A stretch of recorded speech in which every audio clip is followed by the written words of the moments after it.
Greetings. Today I'm going to talk to you a little bit about public speaking. You do have to give two speeches in this class, so I do want to spend a little bit of time giving you some information. There's PowerPoint on Blackboard, so you can access that as well to help you. There's all sorts of information you can find online in terms of how to give a good public presentation. There's YouTube videos. I put a couple of YouTube video examples in our resources folder as well. This video is broken into two parts because I had some type of error when I taped this the first time, so I split off a chunk of it and was able to salvage a good portion of the presentation, but I've had to redo the introduction here, so that's why there's two parts.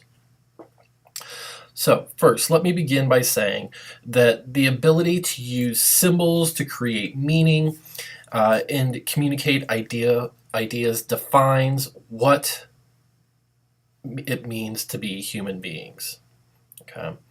And one of the key aspects of this that is going to be very impactful in your daily lives as students, it's also going to be extremely impactful in your careers, is public speaking and how to be an effective public speaker. It doesn't matter what field you go into. Many times when we think about public speaking and presentations and speeches, we think about politicians. Politicians giving stump speeches, giving speeches about bills and laws and that sort of thing that they're trying to get passed. We think about presidential speeches, candidate speeches, debates, all of those kind of things. However, if we think about the profession that probably gives the most types of speeches, that would probably be teachers, right? Because every day we're in the classroom giving different kinds of presentations.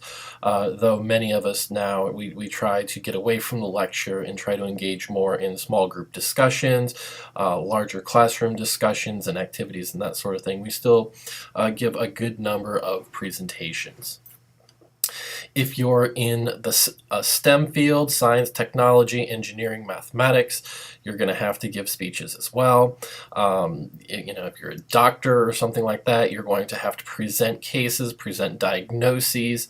It's not always just you talking one-on-one with one person, the patient. A lot of times you're talking to their families. You may be having to talk to your colleagues, present at conferences, that sort of thing.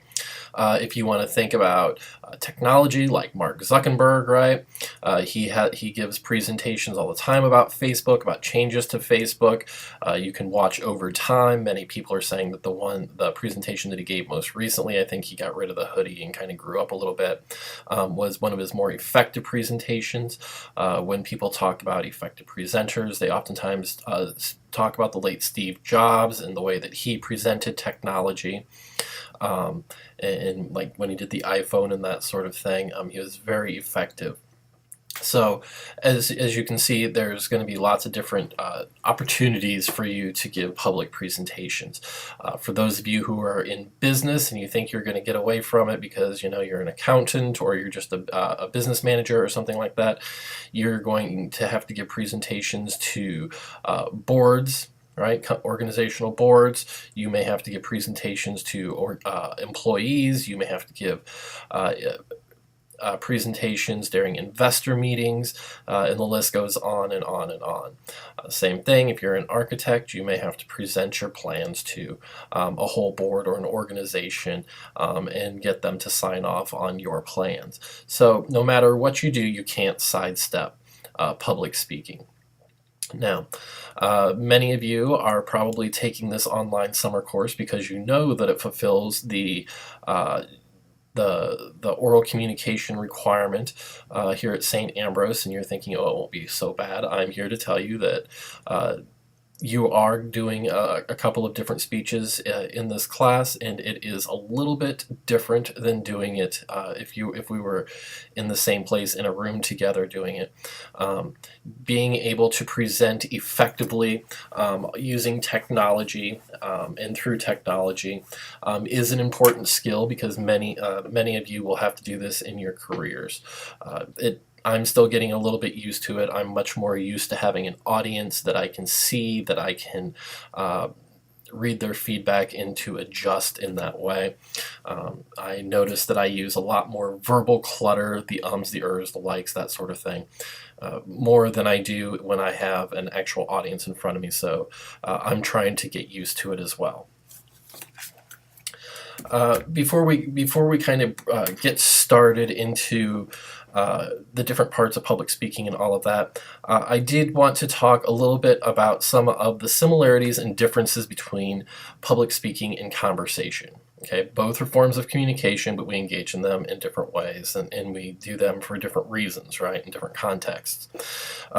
So one of the first similarities between the two is that they are both audience-centered. We should always think about the audience. Why should the audience want to listen to us? Whether you are just talking to your best friend or whether you're talking to a board of directors, you need to tell them why the story you're telling them, why the recommendations you're making are important. So you're also paying attention to feedback, which I just kind of mentioned.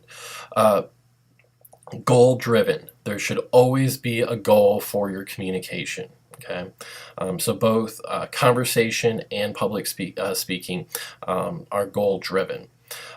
Both are logical, so they should be organized. They should make sense. Okay, and they both use stories. Stories are a good way to convey information and to make connections. Now, the way in which they are different is that language choices are going to be different. We're going to be a lot more informal in our personal conversations and a lot more formal when we are engaging in public speaking.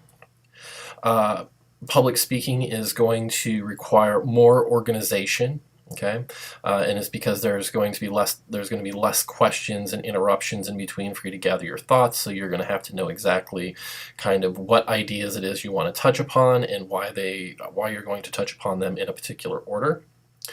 When you're engaging in public speaking, you can use notes. The delivery style that you use in public speaking is going to be more formal.